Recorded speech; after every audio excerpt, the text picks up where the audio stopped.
Nós arrumamos um rolo numa feira lá uma vez, o menino trabalhava com nós a semana toda trabalhando, botando mato de foice, e o rapaz inventou um jogo lá na feira e o menino perdeu o dinheiro dele, amor. E ele ia esperar a mãe dele chegar para dar esse dinheiro para a mãe dele inteirar e fazer as contas de semana. Ele chegou lá chorando. Eu falei, que houve? Tá chorando por quê?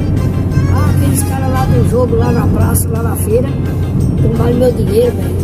Quando a mãe chegar, eu vou apoiar aquele velho. Nós chegamos, o Valmir já falou logo, foi esse daqui. Aí o cara tentou correr, eu já peguei ele pela camisa. Eita, Eu segurei um, me segurou o outro tá correndo dentro dos bodes, umas cabras, umas bicicletas, tá lá na feira, pra vender, na feira do Remo. Aí nós seguramos dois, um correu.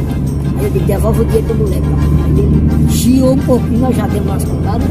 Aí eu mesmo botei a mão no bolso dele, tirei o dinheiro do menino, devolvi pro menino, o resto deixei no bolso dele. Mas ele apanhou, mano. Nós batemos nele com a própria mesa dele. Tá.